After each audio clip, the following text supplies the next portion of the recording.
ಕಡೆಯಿಂದ big hi. Big boss Kannada season 11 ನ 99ನೇ ಎಪಿಸೋಡಿನ review ಜೊತೆ ನಿಮ್ ಮುಂದೆ ಬಂದಿದ್ದೀನಿ. ಇವತ್ತಿನ ಎಪಿಸೋಡು ನಿಜವಾಗ್ಲೂ ಕೂಡ ತುಂಬಾನೇ ಚೆನ್ನಾಗಿತ್ತು, ಸೂಪರ್ ಡೂಪರ್ ಆಗಿತ್ತು. ನಿಮ್ಮೆಲ್ಲರಿಗೂ ಒಂದು ಕೈಂಡ್ ಇನ್ಫಾರ್ಮೇಶನ್ ಕೊಡ್ತೀನಿ. ಬಿಗ್ ಬಾಸ್ ಅವರು ಇವತ್ತೇನ್ ಗೇಮ್ ಕೊಟ್ಟಿದ್ರಲ್ಲ, ಇದು ಜಸ್ಟ್ ಎ ಟ್ರಯಲ್ ಅನ್ನೋದಕ್ಕಿಂತನೂ ಅಲ್ಲಿರುವಂತಹ ಅಷ್ಟು ಕಂಟೆಸ್ಟೆಂಟ್ಗಳ ಮನಸ್ಥಿತಿಯನ್ನು ಅರ್ಥ ಮಾಡ್ಕೊಳಕ್ಕೆ ನಮ್ಮ ಬಿಗ್ ಬಾಸ್ ಅವ್ರು ಕೊಟ್ಟಂತಹ ಒಂದು ಟ್ರಯಲ್ ಅಷ್ಟೇ. ಇದು ಈ ಒಂದು ಗೇಮಿಗೂ ಟಿಕೆಟ್ ಟು ಫಿನಾಲೆ ಗೇಮಿಗೂ ಯಾವುದೇ ಸಂಬಂಧವಿಲ್ಲ. ಇದು ಜಸ್ಟ್ ಎ ಟ್ರಯಲ್. ಹೇಗೆ ನಮ್ಮ ಕಂಟೆಸ್ಟೆಂಟ್ಗಳ ಮನಸ್ಥಿತಿ ಇದೆ ಅನ್ನೋದನ್ನ ನಮ್ಮ ಬಿಗ್ ಬಾಸ್ ಟೀಮು ತಿಳ್ಕೊಳಕ್ಕೋಸ್ಕರವಾಗಿ ಕೊಟ್ಟಿರೋದು. ಇದರಲ್ಲಿ ಯಾರು ಫೇಲ್ ಆಗಿದ್ದಾರೆ ಅಂತಂದ್ರೆ ನಿಜವಾಗ್ಲೂ ನಾನು ಹೇಳ್ತೀನಿ ಆಯ್ತಾ, ರಜತ್ ಅವ್ರು ಫೇಲ್ ಆಗಿದ್ದಾರೆ. ಅವ್ರು ಕೊಟ್ಟಂತಹ ನಮ್ಮ ಬಿಗ್ ಬಾಸ್ ಅವ್ರು ಏನೋ ಒಂದು ಟ್ರಯಲ್ ಗೇಮ್ ಕೊಟ್ಟಿದ್ರು, ಇದರಲ್ಲಿ ನಿಜವಾಗ್ಲೂ ಆಯ್ಕೆ ಮಾಡೋದ್ರಲ್ಲಿ ಫೇಲ್ ಆಗಿರೋದು ಯಾರು ಗೊತ್ತಾ? ನಮ್ಮ ರಜತ್ ಅವರು. ಅದೇ ರೀತಿ ತ್ರಿವಿಕ್ರಮ್ ಅವ್ರು ಫೇಲ್ ಆಗಿದ್ದಾರೆ ಅಂತ ಹೇಳ್ತೀನಿ. ಓಕೆ, ಎಪಿಸೋಡಿಗೆ ಬರೋದಾದ್ರೆ ನಮ್ಮ ತ್ರಿವಿಕ್ರಮ್ ಮತ್ತೆ ರಜತ್ ಅವರು ಭವ್ಯಗೌಡ ಬಗ್ಗೆ ಮಾತಾಡ್ತಾರೆ. ತ್ರಿವಿಕ್ರಮ್ ಅವರು ಕ್ಲಿಯರ್ ಆಗಿದ್ದಾರೆ. ತ್ರಿವಿಕ್ರಮ್ ಅವರು, ನಾನು ಉಳ್ಕೋಬೇಕಾದ್ರೆ ನಾನು ಭವ್ಯಗೌಡನ ಕಳ್ಸಕ್ ನಾನು ರೆಡಿ ಇದ್ದೀನಿ ಅಂತ ಅವರು ರೆಡಿ ಇದ್ದಾರೆ. ಅವ್ರು ರಜತ್ ಅವ್ರ ಹತ್ರ ಅದೇ ಹೇಳ್ತಾರೆ, ನಾನು ನನ್ನ ಕಡೆಯಿಂದ ಏನು ಇಲ್ಲ, ನಾನು ಎಲ್ಲದನ್ನು ಹೇಳಿದ್ದೀನಿ.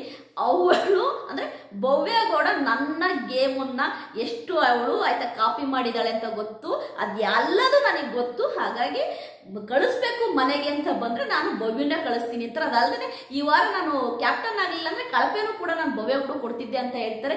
ಇಲ್ಲೇ ಗೊತ್ತಾಗುತ್ತೆ ಕ್ಲಿಯರಿಟಿ ಆಗಿ ಆಯ್ತಾ, ನಮ್ಮ ತ್ರಿವಿಕ್ರಮ್ ಅವರು ಗೇಮ್ ಆಡಕ್ ರೆಡಿ ಆಗಿದ್ದಾರೆ ಅನ್ನೋದನ್ನು ಅವರು ಆಯ್ತಾ ಪರ್ಫೆಕ್ಟ್ ಆಗಿದ್ದಾರೆ. ಅವ್ರು ನನ್ನ ಗೇಮ್ ನಾನು ಆಡ್ತೀನಿ ಅಂತ. ಓಕೆ, ಎಪಿಸೋಡಿಗೆ ಬರೋದಾದ್ರೆ ನಮ್ಮ ಬಿಗ್ ಬಾಸ್ ಅವರು ಆಯ್ತಾ ಏನು ಕ್ಯಾಪ್ಟನ್ ಆಗಿದಾರಲ್ಲ ರಜತ್ ಅವರಿಗೆ ಒಂದು ಖಳನಾಯಕನ ಪಟ್ಟ ಕೊಟ್ಟು ಟಿಕೆಟ್ ಹೋಮ್ ಅಂತ 5 ಜನನ ನೀವು ಸೆಲೆಕ್ಟ್ ಮಾಡ್ಬೇಕಂದ್ರೆ ಟಿಕೆಟ್ ಫಿನಾಲೆಗೆ ಹೋಗಕ್ಕೆ ಇವ್ರಿಗೆ ಅರ್ಹತೆ ಇಲ್ಲ ಅಂತೇಳಿ ಸೆಲೆಕ್ಟ್ ಮಾಡಿ ಅಂತಾರೆ. ಆದ್ರೆ ರಜತ್ ಅವ್ರು ಸೆಲೆಕ್ಟ್ ಮಾಡಿದ್ದೀರಾ? ರಜತ್ ಅವರೇ ದಮ್ಮಿಲ್ವಾ ನಿಮಗೆ? ದಮ್ಮಿಲ್ವೇನ್ರಿ ರಜತ್ ಅವರೇ? ನಿಮ್ದೇನಿದೆ ರಜತ್ ಪೌರುಷ ಏನಿದ್ರು ಚೈತ್ರ ಕುಂದಾಪುರ ಅವ್ರ ಮುಂದೆ ಅನ್ನೋದು ಪ್ರೂವ್ ಆಯ್ತು. ಅಂದ್ರೆ ರಜತ್ ಪೌರುಷ ಏನಿದೆ ಗೊತ್ತಾ, ಅದು ಚೈತ್ರ ಕುಂದಾಪುರ ಅವ್ರ ಮುಂದೆ ಮಾತ್ರ. ಅಂದ್ರೆ ನಮ್ಮಲ್ಲೊಂದು ಗಾದೆ ಹೇಳ್ತಾರೆ ಗೊತ್ತಾ, ಉತ್ತರ ಪೌರುಷ ಒಲೆ ಮುಂದೆ ಅನ್ನಂಗೆ ಪ್ರೂವ್ ಆಗೋಯ್ತು ಕಣ್ರಿ, ಪ್ರೂವ್ ಆಗೋಯ್ತು. ರಜತ್ ಪ್ರೂವ್ ಆಗೋಯ್ತು. ಯಾಕೆ ಹೇಳ್ತಿದ್ದೀನಿ ಗೊತ್ತಾ, ಒಂದು ಆಯ್ತಾ ಸುಮ್ಮನೆ ಒಂದು ಲಾಜಿಕ್ ಥಿಂಕ್ ಮಾಡಿ ಲಾಜಿಕ್ ಆಗಿ ಆಯ್ತಾ. ರಜತ್ ಅವರು ನಿಜವಾಗ್ಲೂ ಕೂಡ ಆಯ್ತಾ ಹೊರಗಿಡಬೇಕು ಅಂದ್ರೆ ಆಯ್ತಾ ಸ್ಟ್ರಾಂಗ್ ಕಾಂಪಿಟೇಟರ್ನ ಹೊರಗಿಡ್ತಾರೆ. ಹೌದಾನೆ? ನಾನು ಟಿಕೆಟ್ ಫಿನಾಲೆ ವಿನ್ ಆಗ್ಬೇಕು ಅಂದ್ರೆ ನಾನು ಏನ್ ಮಾಡ್ತೀನಿ ಹೇಳಪ್ಪ, ನನಗೆ ಸ್ಟ್ರಾಂಗ್ ಕಂಟೆಸ್ಟೆಂಟ್ ಅಂತ ಯಾರು ಹೇಳ್ತಾರೆ ಅವ್ರನ್ನ ನಾನು ಹೊರಗಿಡ್ತೀನಿ. ನಾನು ಏನೋ ರೀಸನ್ ಕೊಟ್ಟು ಹೊರಗಿಡ್ತೀನಿ ನಾನು, ಆಯ್ತಾ. ಆದ್ರೆ ರಜತ್ ಅವ್ರು ಮಾಡಿದ್ದೇನು ಗೊತ್ತಾ, ಹೆಣ್ಣು ಮಕ್ಕಳನ್ನ ಸಾಲಾಗಿ ನೀವು ಏನಕ್ಕೂ ಲಾಯಕ್ಕಿಲ್ಲ, ನೀವು ಟಿಕೆಟ್ ಫಿನಾಲೆ ಲಾಯಕ್ಕಿಲ್ಲ, ನೀವು ಹಾಗೆ ನೀವು ಹೀಗೆ ನೀವು ಗೇಮ್ ಆಡಲ್ಲ, ಅದು ಇದು ಅಂತೇಳಿ ಭವ್ಯಗೌಡ, ಮೋಕ್ಷಿತಾ, ಚೈತ್ರ ಕುಂದಾಪುರ್ ಹಾಗೆ ಗೌತಮಿ ಇರೋರೇ 4 ಜನ ಹೆಣ್ಮಕ್ಳು. ಆ 4 ಜನ ಹೆಣ್ಮಕ್ಳು ಹೊರಗಿಡಬೇಕು ಅಂತ ರಜತ್ ಅವ್ರಿಗೆ ಯಾಕೆ ಅನಿಸ್ತು? ಇದು ಯಾರ ಪ್ಲಾನ್? ಇದನ್ನ ನೋಡಿದಂತಹ ನಮ್ಮ ಕರ್ನಾಟಕ ಜನತೆ ಮಕ್ಕುಗಿತಿದ್ದಾರೆ ಅಂತಾನೆ ಹೇಳ್ಬೋದು. ನಾನು ನಿಜವಾಗ್ಲೂ ಹೇಳ್ತೀನಿ, ಹೆಣ್ಮಕ್ಳೇ ಸ್ಟ್ರಾಂಗ್ ಗುರು. ಒಂದು ಮಾತು ಆಡ್ದಂಗೆ ಅವರು ಆಯ್ತಪ್ಪ ನಾವು ಗೇಮ್ ಆಡ್ತೀವಿ ಅಂತೇಳಿ ಬಂದ್ರು ನೋಡಿ, ಅದು ಹೆಣ್ಮಕ್ಳಿಗೆ ಇರುವಂತಹ ಒಂದು ಸಭ್ಯತೆ. ಅಂದ್ರೆ ಅವರು ಹೇಳ್ಬೋದು ರಜತ್ ಅವರಿಗೆ ಆಯ್ತಾ, ನಮ್ಮ ಯಾರು ಚೈತ್ರ ಕುಂದಾಪುರ ಅವ್ರು ಹೇಳೇ ಬಿಟ್ರು.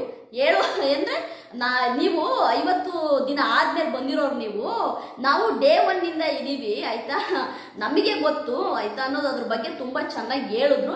ಆದ್ರೆ ರಜತ್ ಅವರೇ ನೀವು ತುಂಬಾ ಏನ್ ಗೊತ್ತಾ, ಚೈತ್ರ ಕುಂದಾಪುರ ಅವ್ರನ್ನ ಗ್ರಾಂಟೆಡ್ ಆಗಿ ತಗೊಂತಾ ಇದ್ದೀರಾ. ಏನಂದ್ರು ಅನ್ನಿಸ್ಕೊಂತಾರೆ ಅಂತ.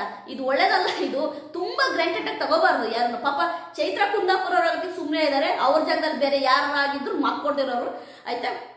ಓಕೆ, ಇವರು 5 ಅಂದ್ರೆ 4 ಜನ ಹೆಣ್ಮಕ್ಳನ್ನ ಇವ್ರು ಸೆಲೆಕ್ಟ್ ಮಾಡ್ತಾರೆ. ಟಿಕೆಟ್ ಫಿನಾಲೆಗೆ ಅರ್ಹತೆ ಇಲ್ಲ ಅಂತೇಳಿ ನಾನ್ ಕೇಳ್ತೀನಿ ರಜತ್ ಅವ್ರೆ, ನಿಮಗೇನು ಅರ್ಹತೆ ಇದೆ ಅಂತ ಕೇಳ್ತೀನಿ. ಭವ್ಯಗೌಡ ಡೇ 1 ಇಂದ ಗೇಮ್ ಆಡ್ಕೊಂಡು ಬಂದಿದ್ದಾರೆ. ಅದೇ ರೀತಿ ಮೋಕ್ಷಿತಾ ಡೇ 1 ಇಂದ ಎಲ್ಲೂ ಕೂಡ ಅವ್ರ ವ್ಯಕ್ತಿತ್ವನ ಕಳ್ಕೊಂಡಂಗೆ ಆಯ್ತಾ ಪ್ರೇಕ್ಷಕರಿಗೆ ಇಷ್ಟ ಆಗಿದ್ದಾರೆ. ಅಂದ್ರೆ ಡೇ 1 ಇಂದ ಅಷ್ಟು ಚೆನ್ನಾಗಿ ಗೇಮ್ ಆಡ್ಕೊಂಡು ಬಂದಿದ್ದಾರೆ. ಅದೇ ರೀತಿ ಚೈತ್ರ ಕುಂದಾಪುರ ಅವರು ಕಂಟೆಂಟಿನ ಕುಟೀರ. ಬರೀ ಇವತ್ತೊಂದು ಟಾಸ್ಕ್ ಅಲ್ಲಿ ಬಿದ್ದು ನಕ್ಕಿದೀವಿ, ಬರೀ ಬಿದ್ದು ಅದ್ರ ಬಾಲ್ ಟಾಸ್ಕ್ ಅಲ್ಲಿ ಅವ್ರು ಮಾಡಿದ್ದಿದೆಯಲ್ಲ ಕ್ವಾಟ್ಲೆ ಅಷ್ಟು ನಕ್ಕಿದೀವಿ.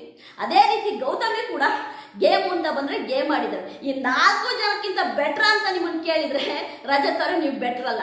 ಆದ್ರೆ ನೀವು ಅಲ್ಲಿ ಸ್ವಲ್ಪ ಫೇವರಿಸಮ್ ನೋಡಿದ್ರಿ ಅನ್ನೋದು ನಮಗೆ ಅಲ್ಲಿ ಓಪನ್ ಆಗಿ ಕಾಣಿಸ್ತಾ ಇದೆ. ನಾನಂತೂ ಹೆಣ್ಣು ಮಕ್ಕಳ ಕಡೆಗೆ ಸಪೋರ್ಟ್ ಮಾಡ್ತೀನಿ. ಯಾಕೆಂದ್ರೆ 4 ಹೆಣ್ಣು ಮಕ್ಕಳು ಕೂಡ ಟಿಕೆಟ್ ಟು ಫಿನಾಲೆಗೆ ಹೋಗಕ್ಕೆ ಅರ್ಹರಲ್ಲ ಅಂತೇಳಿ ಆಯ್ತಾ ಅವ್ರನ್ನ ಟಿಕೆಟ್ ಟು ಹೋಮ್ಗೆ ಕಳಿಸುವಂತಹ ರಜತ್ ಅವರಿಗೆ ಅರ್ಹತೆ ಇಲ್ಲ ಟಿಕೆಟ್ ಟು ಫಿನಾಲೆ ಆಡಕ್ಕೆ ಅಂತ ಹೇಳ್ತೀನಿ. ಕಾರಣ ಇಷ್ಟೇ, ಅವರು ಅಲ್ಲಿರುವಂತಹ ಬರೀ ಹೆಣ್ಣು ಮಕ್ಕಳನ್ನ ಟಾರ್ಗೆಟ್ ಮಾಡಿ ಹೊರಗಿಡೋದಕ್ಕಿಂತ ಅಲ್ಲಿ ಅವರಿಗೆ ಕಾಂಪಿಟೇಟರ್ ಆಗಿದ್ದ ತ್ರಿವಿಕ್ರಮ್ ಅವ್ರನ್ನ ಹೊರಗಡೆ ಇಡ್ಬೋದಿತ್ತು. ಅದೇ ರೀತಿ ಆಯ್ತಾ ಉಗ್ರ ಮಂಜು ಅವ್ರ ಹೊರಗಡೆ ಇಡ್ಬೋದಿತ್ತು. ಯಾಕಾಗ್ಲಿಲ್ಲ ಭಯನ? ಹನುಮಂತನ್ ಹೊರಗಡೆ ಇಟ್ರಿ, ಹನುಮಂತನ ಸ್ಟೋರಿಗೆ ಆಮೇಲೆ ಬರ್ತೀನಿ ಆಯ್ತಾ. ಹನುಮಂತನ ಹೊರಗಡೆ ಇಟ್ರಿ ಆಯ್ತಾ. ಇದರಿಂದ ಏನ್ ಗೊತ್ತಾಗ್ತಾ ಇದೆ? ಒಂದು ಫೇವರಿಸಮ್ ಅಂತ ಗೊತ್ತಾಗ್ತಾ ಇದೆಯಲ್ವಾ? ಓಕೆ, 5 ಜನ ಅಂದ್ರೆ ನಮ್ಮ ಏನು ಖಳನಾಯಕ ರಜತ್ ಸೆಲೆಕ್ಟ್ ಮಾಡಿದಂತಹ ಗೌತಮಿ, ಮೋಕ್ಷಿತಾ, ಭವ್ಯಗೌಡ, ಚೈತ್ರ ಕುಂದಾಪುರ, ಅದೇ ರೀತಿ ನಮ್ಮ ಹನುಮಂತು ಟಿಕೆಟ್ ಹೋಮ್ಗೆ ಒಂದು ಹೋಗ್ತಾರೆ. ಅದಾದ ನಂತರ ನಮ್ಮ ಬಿಗ್ ಬಾಸ್ ಅವರು ಒಂದು ಗೇಮ್ ಕೊಡ್ತಾರೆ. ಏನಪ್ಪಾ ಅಂದ್ರೆ ನೀವು ಟಿಕೆಟ್ ಫಿನಾಲೆ ಅಂದ್ರೆ ಸೇಫ್ ಝೋನಿಗೆ ಹೋಗ್ಬೇಕು ಅಂದ್ರೆ ನೀವು ಇದರಲ್ಲಿ ವಿನ್ ಆಗ್ಬೇಕು ಅಂತೇಳಿ, ಅಂದ್ರೆ ಬಾಲ್ ಬರ್ತಾ ಇರುತ್ತೆ, ಬಾಲ್ನ ಬ್ಯಾಸ್ಕೆಟ್ ಅಲ್ಲಿ ಕಲೆಕ್ಟ್ ಮಾಡ್ಕೋಬೇಕು. ಯಾರು ಆ ಸುತ್ತಿನಲ್ಲಿ ವಿನ್ ಆಗ್ತಾರೆ ಅವರು ಸೇಫ್ ಝೋನಿಗೆ ಹೋಗ್ಬೋದು, ಟಿಕೆಟ್ ಟು ಫಿನಾಲೆ ಸೇಫ್ ಝೋನಿಗೆ ಹೋಗ್ಬೋದು ಅಂತ ಹೇಳ್ತಾರೆ. ತುಂಬಾ ಚೆನ್ನಾಗಿ ಆಡ್ತಾರೆ ಎಲ್ಲರೂ ಕೂಡ. ನಾನು ಹೇಳ್ತೀನಲ್ಲ, ತುಂಬಾ ಚೆನ್ನಾಗಿ ಆಡ್ತಾರೆ ಗೇಮ್ನ. ಮೋಕ್ಷಿತಾ, ಭವ್ಯಗೌಡ, ಗೌತಮಿ, ಚೈತ್ರ ಕುಂದಾಪುರ, ಹನುಮಂತು 5 ಜನ ಕೂಡ ಸೂಪರ್ ಡೂಪರ್ ಗೇಮ್ ಆಡ್ತಾರೆ. ಸೂಪರ್ ಡೂಪರ್ ಗೇಮ್ ಆಗಿ ಫಸ್ಟ್ ವಿನ್ ಆಗೋದು ಯಾರು ಅಂದ್ರೆ ಭವ್ಯಗೌಡ ವಿನ್ ಆದ್ಮೇಲೆ ಅಲ್ಲಿ ಅಂದ್ರೆ ಆ ಸೇಫ್ ಝೋನ್ ಅಲ್ಲಿ ಇರುವಂತಹ ಒಬ್ರು ಈ ಕಡೆ ಬರಬೇಕು. ಆದ್ರೆ ಅವರು ಒಂದು 9 ನಿರ್ಧಾರದಿಂದ ಬರಬೇಕಿತ್ತು, ಅವ್ರು ಯಾರೂ ಬರಲ್ಲ. ಅದಾದ ನಂತರ ನಮ್ಮ ಬಿಗ್ ಬಾಸ್ ಅವರೇನೆ ಆಯ್ತಾ, ಓಕೆ ಭವ್ಯಗೌಡ ನೀವೇ ಸೆಲೆಕ್ಟ್ ಮಾಡಿರ್ತಾರೆ, ಅವ್ರು ಉಗ್ರ ಮಂಜು ಅವ್ರನ್ನ ಸೆಲೆಕ್ಟ್ ಮಾಡ್ತಾರೆ. ಅದಾದ ನಂತರ ಸೆಕೆಂಡ್ ರೌಂಡ್ ಅಲ್ಲಿ ಆಯ್ತಾ ಉಗ್ರ ಮಂಜು ಅವರು ಮತ್ತೆ ಭವ್ಯಗೌಡನ ಸೆಲೆಕ್ಟ್ ಮಾಡ್ತಾರೆ, ಸರಿನಾ. ಅದಾದ ನಂತರ ನಮ್ಮ ಯಾರು ನಮ್ಮ ಮೋಕ್ಷಿತಾ ಬರುವ ಟೈಮಲ್ಲಿ ನಾನು ಇದು ನಿಮಗೆ ಅಲ್ಲ, ಮೋಕ್ಷಿತಾ ಬರೋ ಟೈಮಲ್ಲ, ನಮ್ಮ ರಜತ್ ಅವ್ರು ಬರ್ತಾರೆ ಆಯ್ತಾ. ನನಗೆ ಯಾಕೆ ಕನ್ಫ್ಯೂಸ್ ಆಗ್ತಾ ಇದೆ, ರಜತ್ ಅಂತೀನಿ, ನಮ್ಮ ಯಾರು ಧನ್ರಾಜ್ ಅವರು ಅವರು ಬರ್ತಾರೆ. ಧನ್ರಾಜ್ ಅವರು ನಿಜವಾಗ್ಲೂ ಕೂಡ ನನಗೆ ಒಂದು ವಿಷಯನ ನಾನು ಹೇಳಲೇಬೇಕು ಧನ್ರಾಜ್ ಅವ್ರ ಬಗ್ಗೆ. Dhanraj you are great. ನಾನು ಧನ್ರಾಜ್ ಅವ್ರಿಗೆ ಗ್ರೇಟ್ ಅಂತ ಹೇಳ್ತೀನಿ. ಯಾಕೆ ಗೊತ್ತಾ, ತುಂಬಾ ಒಳ್ಳೆ ವ್ಯಕ್ತಿತ್ವ ಇದೆ ಧನ್ರಾಜ್ ಅವರಿಗೆ. ಆಯ್ತು, ನಾನು ಒಂದು ಆಟ ಆಡ್ ನೋಡೋಣ ಅಂತ ಧನ್ರಾಜ್ ಅವ್ರು ಬಂದ್ರು ಆಟನ. ಧನ್ರಾಜ್ ಅವರು ಇದನ್ನ ತುಂಬಾ ಚೆನ್ನಾಗಿ ಲೆಕ್ಕಾಚಾರ ಹಾಕಿದ್ರು. ಓಕೆ, ಬಿಗ್ ಬಾಸ್ ಅವರು ಈ ಗೇಮನ್ನ ನಮ್ಮ ವ್ಯಕ್ತಿತ್ವನ ಅಳಿಯಕ್ಕೋಸ್ಕರವಾಗಿ ಕೊಟ್ಟಿದ್ದಾರೆ ಅಂತೇಳಿ ನಮ್ಮ ಧನ್ರಾಜ್ ಅವರು ಅವರೇ ಬರ್ತಾರೆ. ಆಯ್ತು ನಾನೇ ಹೋಗ್ತೀನಿ ಅಂತ ಬರ್ತಾರೆ. ಇಲ್ಲಿ ತ್ರಿವಿಕ್ರಮ್ ಅವರೇ, ನೀವ್ ಯಾಕ್ರಿ ಭಯ ಪಡ್ತಾ ಇದ್ದೀರಾ? ಆಯ್ತು ಬಿಡಪ್ಪ, ನಾನು ಒಂದ್ಸರಿ ಗೇಮ್ ಆಡ್ ಬರ್ತೀನಿ ಅಂತ ಬರ್ಬೋದಿತ್ತಲ್ಲ. ಯಾಕೆ ನೀವು ಇಲ್ಲ ನಾನೇ ಸುಪ್ರೀಂ ಅನ್ಕೊಳ್ತಾ ಇದ್ದೀರಾ? ಇಲ್ಲ, ಅದು ಬಿಡಿ, ನೀವು ಹೋಗಿ ಒಂದ್ಸರಿ ಗೇಮ್ ಆಡ್ಬೇಕಿತ್ತು ತಾನೆ. ಈಗ ಉಗ್ರ ಮಂಜು ಒಂದ್ಸರಿ ಗೇಮ್ ಆಡ್ ಬಂದ್ರು ಆಯ್ತಾ. ಉಗ್ರ ಮಂಜುಗೆ ತ್ರಿವಿಕ್ರಮ್ ಅವ್ರ ಹೆಸರು ತಗೊಳಕ್ ಬೇಡ, ತ್ರಿವಿಕ್ರಮ್ಗೆ ಆಯ್ತಾ ಉಗ್ರ ಮಂಜು ಹೆಸರು ತಗೊಳಕ್ ಬೇಡ. ನನಗೆ ಇದು ಒಂದೇನು ಗೊತ್ತಾಗ್ತಾ ಇದೆ ಗೊತ್ತಾ, ತ್ರಿವಿಕ್ರಮ್ ಮಾಡುವ ತಪ್ಪು ಏನ್ ಗೊತ್ತಾ, ಇದು ಪ್ರತಿ ಆಟದಲ್ಲೂ ಇದೇ ಮಾಡೋದು. ಫಸ್ಟ್ ಗೇಮ್ ಸ್ಟಾರ್ಟ್ ಆದ ತಕ್ಷಣ ಇಬ್ರು ಮೇಲೋಗ್ತಾರೆ. ಯಾರು? ಉಗ್ರ ಮಂಜು ಮತ್ತೆ ತ್ರಿವಿಕ್ರಮ್. ಅಲ್ಲಿ ಇವ್ರದ್ದು ಮ್ಯಾಚ್ ಫಿಕ್ಸಿಂಗ್ ಅಂದ್ರೆ ಅಲ್ಲಿ ಮಾತುಕತೆ. 5 ರೌಂಡ್ ಅಲ್ಲಿ ನಾನು ಹಂಗ್ ಮಾಡೋಣ ಹಿಂಗ್ ಮಾಡೋಣ ರೇ ಆಲ್ರೆಡಿ ಆಯ್ತಾ ಫೈನಲ್ ವೀಕಿಗೆ ಬಂದಿದ್ರ. ಇಲ್ಲೂ ಕೂಡ ಏನ್ ನಿಮ್ ರಾವಣೆ ಬರೋಣ, ನಿಮ್ ರಾಮಾಯಣನೋ ಕೇಳಿದ್ರು ನಮ್ಗೆ ನಾಚಿಕೆ ಆಗುತ್ತೆ. ಏನು ಗೊತ್ತಾ, ಅಲ್ಲ ಕಣ್ರಿ ತ್ರಿವಿಕ್ರಮ್ ಅವರೇ, ನಿಮಗೆ ಗೊತ್ತು ತಾನೆ ಉಗ್ರ ಮಂಜ ಏನು ಅನ್ನೋದು. ಉಗ್ರ ಮಂಜ ನಿನ್ನ ಹೆಂಗಾದ್ರೂ ಮಾಡಿ ಗೇಮಿಂದ ಹೊರಗಿಡ್ಬೇಕಂತ ಅವ್ರು ನೋಡ್ತಾ ಇದ್ದಾರೆ. ನೀವು ನೋಡಿದ್ರೆ ಅವ್ರ ಜೊತೆ ಮ್ಯಾಚ್ ಫಿಕ್ಸಿಂಗ್ ಮಾಡ್ಕೊಂಡು ಏನ್ ಯಾಕ್ರಿ ತ್ರಿವಿಕ್ರಮ್ ಅವರೇ, ನೀವು ಹೋಗಿ ಆಡ್ಬೇಕಿತ್ತು ಕಣ್ರಿ. ನೀವು ಬಾಲ್ ಹಿಡಿಯಕ್ಕೆ ಅವ್ರನ್ನೆಲ್ಲರೂ ಕೆಳಗಡೆ ಬಾಲ್ ಹಿಡ್ದಿದ್ರೆ ನೋಡಕ್ಕೆ ಎಷ್ಟು ಚೆನ್ನಾಗಿರೋದು. ಅದೇನೋ ಗೊತ್ತಿಲ್ಲ, ನೀವು ಯಾಕೆ ಭಯ ಪಡ್ತೀರಾ ಏನು ಅಂತ ಗೊತ್ತಿಲ್ಲ. ನೋಡಿದ್ರು ನಾಳೆ ಉಗ್ರ ಮಂಜು ನಿಮಗೆ ಇಟ್ಟವ್ರೆ ಆಪು, ನಾಳೆ ಎಪಿಸೋಡಲ್ಲಿ ಗೊತ್ತಾಗುತ್ತೆ. ಅದಲ್ಲದೆ ಅದಾದ ನಂತರ ನಮ್ಮ ಮೋಕ್ಷಿತಾ ವಿನ್ ಆಗ್ತಾರೆ. ಮೋಕ್ಷಿತಾ ವಿನ್ ಆದರು ಆಯ್ತಾ. ಮೋಕ್ಷಿತಾ ಯಾರನ್ನ ಸೆಲೆಕ್ಟ್ ಮಾಡ್ತಾರೆ ಅಂತಂದ್ರೆ ಅವರು ಮಾತಾಡ್ಕೊಂಡು ಧನ್ರಾಜ್ ಅವ್ರನ್ನ ಸೆಲೆಕ್ಟ್ ಮಾಡ್ಕೊಂತಾರೆ. ಧನ್ರಾಜ್ ಅವ್ರು ಬರ್ತಾರೆ ಈ ಕಡೆಗೆ. ನಮ್ಮ ಮೋಕ್ಷಿತಾ ಬಂದಾದ ನಂತರ ಲಾಸ್ಟ್ ರೌಂಡ್ ಅಲ್ಲಿ ಹನುಮಂತು ಮೋಕ್ಷಿತನ ಸೆಲೆಕ್ಟ್ ಮಾಡ್ತಾರೆ. ಅವಾಗ ಮೋಕ್ಷಿತ ಒಪ್ಪಲ್ಲ, ನಾನು ನಿಮ್ಮ ರೀಸನ್ಗೆ ಒಪ್ಪಲ್ಲ. ಇವ್ರು ಏನು ಗೊತ್ತಾ, ಉಗ್ರಂ ಮಂಜು ಮತ್ತು ತ್ರಿವಿಕ್ರಮ್ ಕೊಡೋ ರೀಸನ್ ಏನು ಗೊತ್ತಾ, ನಿಮ್ಮದು ವಿಡಿಯೋ ಬಂದಿತ್ತಲ್ವಾ, ನಿಮ್ಮದು ಡ್ರೆಸ್ಸಿಂಗ್ ರೂಮ್ ವಿಡಿಯೋ ಬಂದಿತ್ತಲ್ವ, ನೀವು ನಾಮಿನೇಷನ್ ಮಾಡೋ ವಿಡಿಯೋ, ಅದಕ್ಕೆ ಕರೆಕ್ಟಾಗಿ ಹೇಳ್ತಾರೆ ವಿಡಿಯೋಸ್ ಅಲ್ಲ, ವಿಡಿಯೋ ನಿಮ್ಮದು ಬಂದಿತ್ತು, ನಿಮ್ಮದಕ್ಕಿಂತ ಅದೆಷ್ಟೋ ಬೆಟ್ರು ಅನ್ನೋ ರೀತಿ ಆಯಿತಾ. ಮೋಕ್ಷಿತ ಹೇಳ್ತಾರೆ, ಮೋಕ್ಷಿತ ನಿಜವಾಗ್ಲೂ ಕೂಡ ಉಗ್ರಂ ಮಂಜುಗೆ ಹೋಲಿಸಿದ್ರೆ ಇದು ಬೆಟರ್ ಕಂಟೆಸ್ಟೆಂಟು, ತ್ರಿವಿಕ್ರಮ್ಗೆ ಹೋಲಿಸಿದ್ರೆ ಬೆಟರ್ ಕಂಟೆಸ್ಟೆಂಟು. ಯಾಕೆ ಅಂತ ಹೇಳ್ತೀನಿ ಕೇಳಿ ಆಯ್ತಾ. ಮನ್ಸಲ್ಲೊಂದು ಹೊರಗೊಂದು ಇಟ್ಕೊಳಲ್ಲ, ಮತ್ತೆ ಗೇಮನ್ನ ಆನೆಸ್ಟ್ ಆಗಿ ಆಡ್ತಾರೆ. ಅವರು ಆ ಬ್ಯಾಸ್ಕೆಟ್ ಗೇಮ್ ಆಡೋತ್ತಿಗೆ, ಬಾಲ್ ಗೇಮ್ ಆಡೋತ್ತಿಗೆ ಇಲ್ಲ ಅವ್ರು ತೆಗೆದ್ರೆ ನಂದು ತೆಗಿದ್ರೆ ಓಕೆ, ನಂದು ನಾನು ಸೇವ್ ಮಾಡ್ಕೊಳ್ತೀನಿ ಅಂತ ಆನೆಸ್ಟ್ ಆಗಿದ್ರು. ನಿಜವಾಗ್ಲು ತುಂಬಾ ಚೆನ್ನಾಗಿ ಗೇಮ್ ಆಡಿದ್ರು ಎಲ್ಲ ಹೆಣ್ಮಕ್ಳೇ ಸ್ಟ್ರಾಂಗ್ ಗುರು ಅನ್ನೋ ರೀತಿ ಹೆಣ್ಮಕ್ಳು ಸೂಪರ್ ಆಗಿ ಗೇಮ್ ಆಡಿದ್ರು. ತ್ರಿವಿಕ್ರಮ್ ಅವರೇ, ನಾನು ಈಗಲೂ ನಿಮಗೆ ಹೇಳ್ತಾ ಇದ್ದೀನಿ, ನೀವು ಆಯ್ತಾ ನಿಜವಾಗ್ಲೂ ಕೂಡ ನಿಮಗೆ ವಿನ್ ಆಗೋದನ್ನ ಇದೆಯಲ್ಲ ಅದ್ರ ಕಡೆ ಗಮನ ಕೊಡಿ ತ್ರಿವಿಕ್ರಮ್ ಅವರೇ. ನೀವು ಉಗ್ರಂ ಮಂಜುನ ಯಾಕೆ ನಂಬ್ತೀರಾ, ನೀವು ಏನಕ್ಕೆ ನಂಬ್ತೀರಾ? ಉಗ್ರಂ ಮಂಜು ನಿಮ್ಮ ತಲೆಗೇನೆ ಆಯ್ತಾ ನಿಜವಾಗ್ಲೂ ಅವ್ರು ಕೈ ಇಡ್ತಾರೆ. ನಾಳೆ ನೋಡಿದ್ರೆ ನಮಗೆ ಗೊತ್ತಾಗುತ್ತೆ.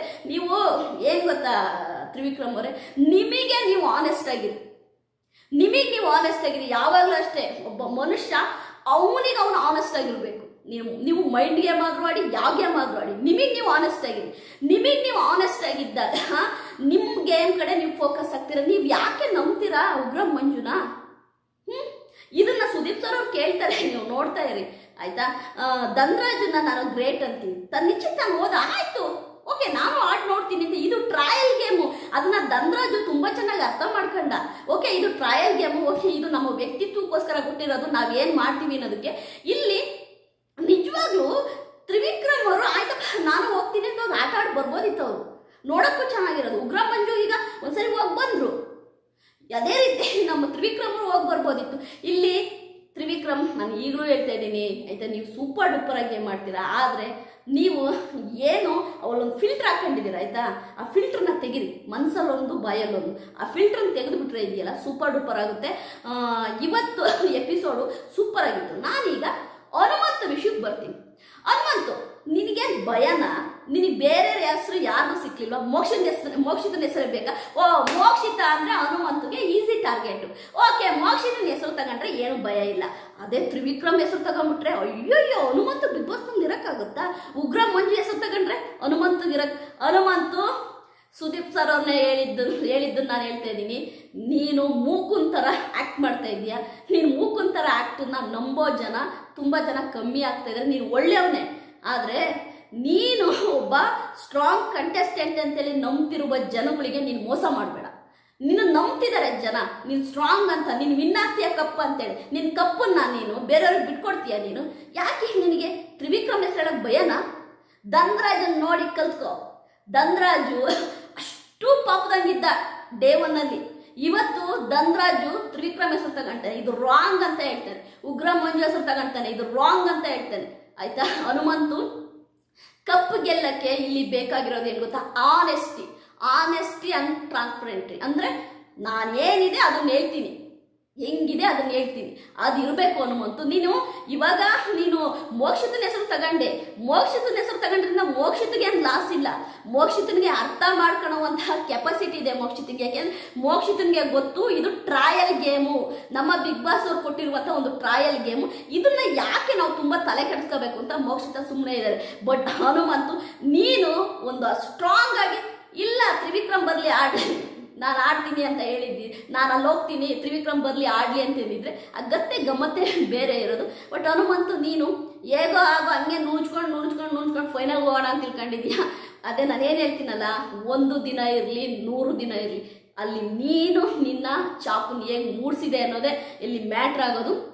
ಇವತ್ತಿನ ಎಪಿಸೋಡಲ್ಲಿ ತುಂಬ ಕ್ಲಿಯರ್ ಆಗಿ ಕಾಣ್ತಾ ಇದೆ. ಏನು ಗೊತ್ತಾ, ಹೆಣ್ಣು ಮಕ್ಕಳನ್ನ ಆಟ ನೋಡ್ಕೊಂಡು ನಿಲ್ಲೋ ಗಂಡು ಮಕ್ಕಳು, ಹೆಣ್ಣು ಮಕ್ಕಳುಗಳು ಆಯ್ತಾ ಬಿಗ್ ಬಾಸ್ ಕಣ್ಣ ಸೀಸನ್ 11ನಲ್ಲಿ ಟಿಕೆಟ್ ಟು ಫಿನಾಲೆ ಆಡೋಕ್ಕೆ ಇವರು ಲಾಯಕ್ಕಿಲ್ಲ ಅಂತ ಅವರೇ ನಿರ್ಧಾರ ಮಾಡ್ತಾ ಇದ್ದಾರೆ. ಅವ್ರಿಗೊಂದು ಕೈಂಡ್ ಇನ್ಫಾರ್ಮೇಶನ್ನು, ಟಿಕೆಟ್ ಟು ಫಿನಾಲೆ ಗೇಮು ಅಂತ ಬಂದರೆ ನಿಮಗಿಂತ ಸೂಪರ್ ಡೂಪರ್ ಆಗಿ ಹೆಣ್ಮಕ್ಳು ಗೇಮ್ ಆಡ್ತಾರೆ, ಅವರಿಗೆ ಆ ಪೊಟೆನ್ಷಿಯಲ್ ಇದೆ. ರಜತ್ ಅವರೇ, ನೀವು ಯಾವ ಒಂದು ಬೇಸ್ ಮೇಲೆ ಹೆಣ್ಮಕ್ಳನ್ನ ನೀವು ಆಯ್ತಾ ಆಯ್ಕೆ ಮಾಡಿರೋ ನನಗಂತೂ ಗೊತ್ತಿಲ್ಲ. ಕರ್ನಾಟಕದ ಜನ ಮಕ್ಕುಗಿದ್ದಾರೆ. ಯಾಕೆಂದ್ರೆ ಹೆಣ್ಣು ಮಕ್ಕಳನ್ನ ಟಾರ್ಗೆಟ್ ಮಾಡ್ದಂಗಿತ್ತು. ಹೆಣ್ಮಕ್ಳನ್ನ ಟಾರ್ಗೆಟ್ ಮಾಡಿ ಓಕೆ ನಾವು ಸ್ಟ್ರಾಂಗ್ ಕಂಟೆಸ್ಟೆಂಟ್ ಅಂತ ನಿಮ್ಮ ಬೆನ್ನು ನೀವು ತೊಟ್ಕೊಂಡಾಗಿತ್ತು. ನನಗಂತೂ ಒಂಚೂರು ಇಷ್ಟ ಆಗಲಿಲ್ಲ. ಯಾಕೆಂತಂದರೆ ಸ್ಟ್ರಾಂಗ್ ಅವ್ರನ್ನೇ ನೀವು ಮಾಡಬೇಕಿತ್ತು. ನನಗೆ ಇವರು ಸ್ಟ್ರಾಂಗ್ ಕಾನ್ಫಿಡೆಂಟರ್ ಇದ್ದಾರೆ, ಇವರು ಮಧ್ಯದಲ್ಲಿ ಗೇಮ್ ಸರಿಯಾಗಿ ಆಡಿಲ್ಲ, ಓಕೆ ಆಯ್ತು ಇವ್ರು ಇಲ್ಲ ಅಂತೇಳಿ ನೀವು ಟಿಕೆಟು ಓಮ್ ಅಂತ ಅವ್ರಿಗೆ ಹಾಕ್ಬಿಟ್ಟಿದ್ರೆ, ತ್ರಿವಿಕ್ರಮ್ಗೂ ಉಗ್ರ ಮಂಜು ನೀವಿಬ್ಬರಿಗೂ ಹಾಕ್ಬಿಟ್ಟಿದ್ದಿದ್ರೆ ನೋಡಬೇಕಿತ್ತು ಅವರಿಬ್ಬರು ಆಡೋ ಗೇಮ್. ಅವಾಗ ಸೂಪರ್ ಆಗಿರೋದು. ಇದು ಹೆಣ್ಮಕ್ಳಿಗೆ ಗೇಮ್ ಆಡೋಕ್ಕೆ ಬಿಟ್ಬಿಟ್ಟು ಬಾಲ್ಕನಿలో ಚಿಪ್ಸು ಜ್ಯೂಸ್ ಕುಡಿತಾ ಇದ್ರಿ. ಏನು ಮಾಡೋದು ಏನೋ ಗೊತ್ತಿಲ್ಲ. ಒಟ್ಟಾರೆ ಬಿಗ್ ಬಾಸ್ ಕೊಟ್ಟಂತ ನನಗೂ ಗೊತ್ತಿರಲಿಲ್ಲ ಇದು ಟ್ರಯಲ್ ಗೇಮು ಅಂತ. ನನಗೇನೋ ಒಂದು ಇನ್ಫಾರ್ಮೇಶನ್ ಸಿಕ್ಕಿದ ಪ್ರಕಾರವಾಗಿ ಇದು ಟ್ರಯಲ್ ಗೇಮು, ಇದು ಏನು ಈ ಟಿಕೆಟ್ ಫಿನಾಲೆ ಗೇಮಿಗೂ ಈ ಗೇಮಿಗೂ ಯಾವುದೇ ಸಂಬಂಧ ಇಲ್ಲ. ಟಿಕೆಟ್ ಫಿನಾಲೆ ಗೇಮ್ಗೂ ಇವತ್ತು ಕೊಟ್ಟ ಗೇಮಿಗೂ ಯಾವುದೇ ಸಂಬಂಧ ಇಲ್ಲ ಅಂತ ಗೊತ್ತಾಯ್ತು. ಇದು ಬಿಗ್ ಬಾಸ್ ಒಂದು ಟ್ರಯಲ್ ಮಾಡಕ್ಕೆ ಕೊಟ್ಟಿರೋದು. ಈ ಟ್ರಯಲಲ್ಲಿ ಸೋತಿರೋದು ಏನು ಗೊತ್ತಾ, ವ್ಯಕ್ತಿತ್ವಗಳು ಸೋತಿದಾವಷ್ಟೇ. ಇಲ್ಲಿ ವಿನ್ ಆದವ್ರು ಯಾರು ಗೊತ್ತಾ, ರಜತ್ ವಿನ್ ಆದರು, ಮೋಕ್ಷಿತಾ ವಿನ್ ಆದರು, ಭವ್ಯಗೌಡ ವಿನ್ ಆದರು, ಗೌತಮಿ ವಿನ್ ಆದರು, ಚೈತ್ರ ಕುಂದಾಪುರ ಅವ್ರು ವಿನ್ ಆದರು. ಇಲ್ಲಿ ಸೋತವ್ರು ಯಾರು ಗೊತ್ತಾ, ಹನುಮಂತು, ರಜತ್, ಉಗ್ರ ಮಂಜು, ಅದೇ ರೀತಿ ತ್ರಿವಿಕ್ರಮ್ ಅವ್ರು ಸೋತರು ಅಂತ ಹೇಳ್ತೀನಿ. ಒಟ್ಟಾರೆ ಇವತ್ತಿನ ಎಪಿಸೋಡ್ ನೋಡಿದಾಗ ಒಂದು ಅರ್ಥ ಆಗೋದೇನು ಗೊತ್ತಾ, ಮನುಷ್ಯನಿಗೆ ಯಾವಾಗಲೂ ಆನೆಸ್ಟಿ ತುಂಬ ಮುಖ್ಯ ಅಂತೀನಿ. ನನ್ನ ರಿವ್ಯೂ ನಿಮಗೆ ಇಷ್ಟ ಆಗಿದ್ರೆ ಲೈಕ್ ಮಾಡಿ, ಸಬ್ಸ್ಕ್ರೈಬ್ ಮಾಡಿ. ಬೈ ಬಾಯ್.